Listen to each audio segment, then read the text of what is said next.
경기가 끝나고 손흥민은 상대 선수 가운데 페럿에게 가장 긴 시간을 할애했고 위로와 인사를 전했습니다. 손흥민 입장에서 알크마르 선수들 가운데 페럿이 특별했던 이유가 있습니다. 14살 때부터 토트넘에서 뛰는 걸 꿈꿨다. 항상 그곳에서 뛰고 싶다고 말했다. 지금도 마찬가지이고 변한 것은 없다. 여전히 토트넘 스타디움이 나의 목표다. 토트넘 소속이지만 여러 팀에 임대 다니던 시절의 페럿이 남긴 인터뷰이고 정확히 3년 만에 그는 꿈의 스타디움에 도착했습니다. 하지만 상상과 달랐던 한 가지가 있다면 그의 유니폼은 토트넘이 아니라 알크마르였습니다. 페럿에게 손흥민의 팀에서 뛴다는 것이 왜 잔인한 꿈으로 남게 되었으며 토트넘 구장에 돌아온 어제가 드라마 같은 장면일까요? 우선 그가 말한 14살 시절의 토트넘에는 이미 손흥민이 있었습니다. 정확히 데스크 토트넘을 보고 자란 세대이고 그 팀에 합류하는 것이 꿈이었던 토트넘 유소년 출신입니다. 축구에 냉정함이 있다면 토트넘 데뷔를 꿈꾸게 만든 스타들의 존재가 페럿의 토트넘 1군 합류를 어렵게 만든 것이고 그에게 넘기 힘든 산은 해리 케인과 손흥민의 존재였습니다. 케인이 부상으로 이탈했던 시절 토트넘은 스트라이커가 없었고 많은 팬들은 페럿의 1군 합류를 요청했던 기억이 있습니다. 하지만 아시다시피 결과는 손톱의 등장이었고 케인 없는 토트넘에서 손흥민은 팀의 챔스 결승 진출을 이끌었으며 모우라가 마무리 펀치를 날렸습니다.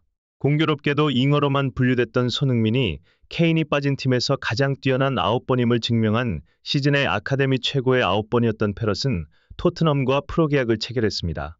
요랜데 같은 자원을 임대하기도 했던 토트넘은 케인의 대체자가 없었고 유소년 스트라이커들 입장에선 결코 나쁘지 않은 조건이었지만 손흥민의 아시안컵 차출 기간에도 페럿의 1군 합류 가능성이 말해졌던 기억은 많은 토트넘 팬들에게 그의 이름이 유망주들 가운데 돋보였던 흔적입니다. 디어슬렉틱과의 인터뷰에서 손흥민이나 케인 같은 거물을 대체해서 토트넘 주전이 되기 위해서는 굉장한 노력이 필요하다는 내용을 말하기도 했던 페럿은 현실을 인지하기 시작했습니다. 많은 유소년들은 자신이 꿈꾸던 스타들과 곧 함께 뛸 수 있다고 믿지만 성인이 되고 PL의 난이도를 깨달으며 현실을 느끼는 경우가 많습니다. 내가 1군 출전 시간이 필요하다는 누군가의 주장을 때때로 믿었지만 현실은 아니었다. 나는 그 수준에서 뛸 만큼 강하지 못했다. 그때 왜 못 뛰었는지 이제야 알겠다. 나는 그저 어린아이였다. 지금도 아이지만 그때는 더 그랬다.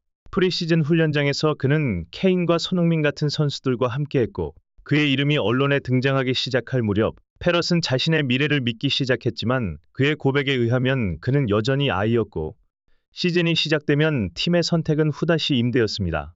그리고 포스트코글루 감독 부임과 동시에 페럿의 이름은 토트넘에서 완전히 삭제되었습니다. 알크마르는 구단 역대 최고 이적료 기록을 페럿에게 안겨주었습니다. 토트넘에서 7년의 시간을 보내고도 한 번도 주전이 되지 못했던 선수가 알크마르에선 기록 보유자이자 에이스가 되는 것은 축구의 빈부격차를 생생히 보여주는 장면입니다. 알크마르가 토트넘에 지불한 금액은 800만 유로입니다. 그리고 무려 10년 전 토트넘이 23살 손흥민을 영입하기 위해 지불한 금액은 3천만 유로입니다. 물가 상승까지 고려하면 토트넘과 알크마르란 클럽의 차이가 생생히 느껴질 것이고 토트넘의 최고 이적료 지출은 솔람키 영입의 7,800만 유로입니다. 그런 두 팀이 16강에서 동등한 조건으로 맞붙은 장면 또한 유럽 축구의 일부분입니다. 구단의 배경에 아무리 큰 차이가 있더라도 작은 클럽은 12명이 뛴다든지 하는 어드밴테이지란 당연히 없습니다. 북런던과 알크마르의 인구 차이, 이로 인한 시장의 크기와 경제력도 당연히 고려되지 않으며 알크마르의 입장에선 그저 거인과의 만남이었습니다. 페럿이 손흥민을 다시 만나기까지의 과정이었고 결국 그가 원했던 그림과는 다르게 상대팀 선수로 뛰었으며 손흥민은 경기 후 그저 페럿을 안아주었습니다. 사실 손흥민이 있기에 토트넘 벤치에도 앉지 못한 선수는 페럿뿐만이 아니고 그 명단만으로도 여러 팀을 만들 수 있을 정도로 다수입니다. 우리의 시야에서는 1군에 포함된 선수들끼리 레프트 윙어라는 한 자리를 위해 싸우는 것처럼 보이지만 경기장 밖에도 토트넘 유니폼이 주어진 다수의 선수들이 있습니다. 즉, 벤치에 앉는 것만으로도 이미 1차 경쟁에서 이긴 사람들이란 의미이고 남은 선수들은 임대 혹은 B팀에서 A팀을 목표로 시즌을 보내고 있습니다. 지난 10년의 세월 동안 토트넘의 7번이나 9번 자리를 꿈꿨던 많은 선수들은 결국 하나둘 사라졌고 손흥민은 라멜라와의 경쟁 이후에는 사실상 주전 경쟁이 종료되었으며 당연한 듯 시즌 전체에 출격하고 팀을 이끌고 있습니다. 프리미어리그 팀의 주전이 된다는 것은 초월적인 난이도이고 어느 팀에서는 역대 최고 이적료와 함께 에이스가 될 수 있는 선수들마저 벤치조차 차지하지 못하는 것이 현실입니다.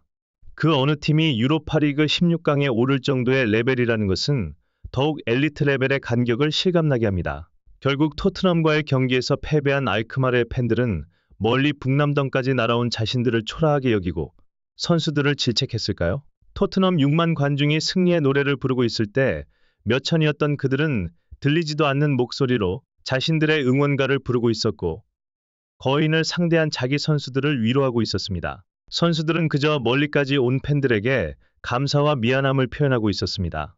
일부 토트넘 팬들이 경기장을 빠져나간 시각에도 원정 팬석엔 빈자리가 보이지 않았고 마지막까지 노래하고 있었습니다. 그 팬들의 존재가 알크마르 규모의 팀이 지속되고 유로파 16강 레벨의 팀이 될 수 있는 원동력입니다.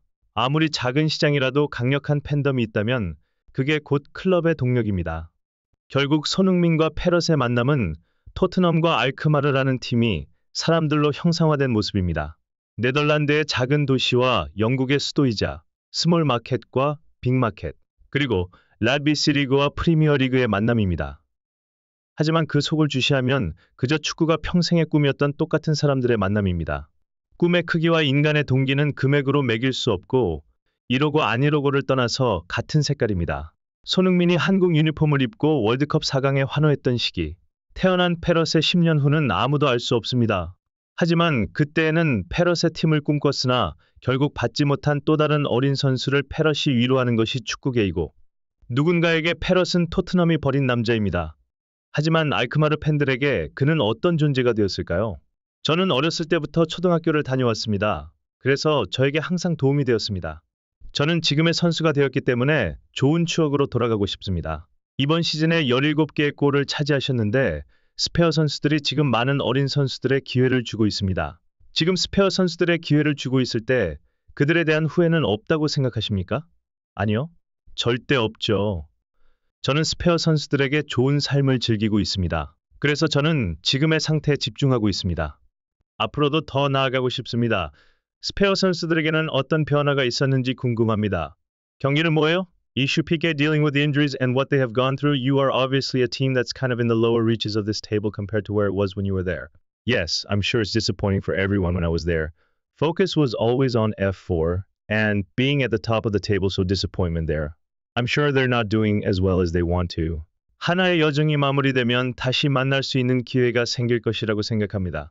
이제는 우리 팀에 집중하고 내일의 결과를 찾으러 가야 할 것입니다. 안치 포스터 커블로와의 대화는 있었나요? 안치 포스터 커블로와의 대화는 있었나요? 하나의 여정이 마무리되면 다음 길이 열리는 것이 인생입니다. 페럿에게 토트넘을 향한 꿈은 과거형이 되었습니다.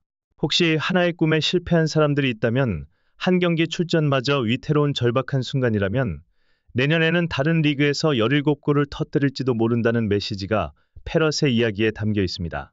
끝날 때까지 끝난 것이 아니고 경기는 포기하는 순간이 끝입니다. 이는 당연히 손흥민에게도 적용되는 메시지이고 그의 축구 또한 다음 챕터를 앞두고 있습니다. 각자의 꿈이란 주제에서 누군가에겐 토트넘의 주전이 꿈이라면 손흥민에게도 자기 기준의 꿈이 있을 것입니다. 득점원까지 차지한 선수이기에 그의 행복 축구를 위해 가장 필요한 것이 무엇일지는 자신만이 알고 있겠지만 세상의 모든 꿈은 본인의 선택이 곧 정답입니다. 웃음과 함께 과거를 추억하되 더 아름다운 기억들을 잔뜩 만들어가길 응원하고 자신의 자리를 가지기 위해 매일 사투했던 사람들의 에너지를 모두 안고 특유의 스프린트를 이어가길 기원합니다.